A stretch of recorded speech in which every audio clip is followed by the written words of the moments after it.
मनोज जरांगे पाटील यांच्या उपोषणाचा आजचा 6वा दिवस आहे, तर दुसरीकडे ओबीसी आरक्षणाचा बचाव व्हावा, संरक्षण व्हावं यासाठी लक्ष्मण हाके आणि वाघमारे यांच्या उपोषणाचा आजचा 14 दिवस आहे। काल जर पाहितलं तर याच ठिकाणी राष्ट्रीय महामार्ग धुळे ह्या जालनाचा वडीगोद्रीचा परिसर आहे आणि याच ठिकाणी मराठा समाज असेल, ओबीसी समाज असेल ते आमने सामने आले होते। त्यांनी घोषणाबाजी केली होती आणि अनेक तास हा इथं राडा चालत होता, रास्ता रोको या ठिकाणी त्यांनी केलेला होता। मात्र दुसऱ्या दिवशी आता जालना बंदची हाक आहे आणि त्याच पार्श्वभूमीवर कुठलाही अनुचित प्रकार घडू नये यासाठी पोलीस यंत्रणा जी आहे सतर्क झालेली आहे। सकाळी 6 वाजल्यापासूनच अशा पद्धतीने पोलिसांनी इथं बॅरिकेड्स लावलेले आहेत, गाड्या आडव्या इथं लावलेल्या आहेत।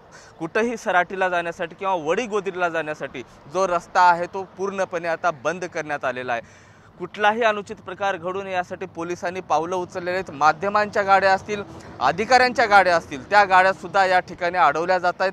कुणालाही सर्वसामान्य व्यक्ती असेल, कोणीही व्यक्ती असेल त्याला कुठलीही परवानगी या ठिकाणी दिली गेली जाणार नाही। दिवसभरापासून आता हा बंद राहणार आहे। सकाळी 6 वाजल्यापासून जालना शहर बंदची हाक देण्यात आलेली आहे। त्यानंतर मात्र पोलिसांनी हे पुढचं पाऊल म्हणून अशी कारवाई सुरू केलेली आहे।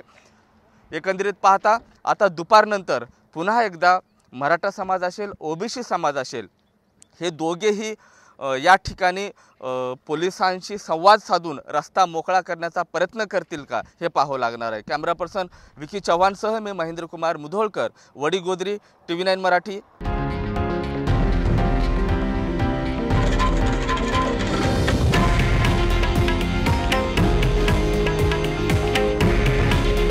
हे आहे देशातील नंबर 1 न्यूज नेटवर्क आणि आपण पाहत आहात TV9 मराठी।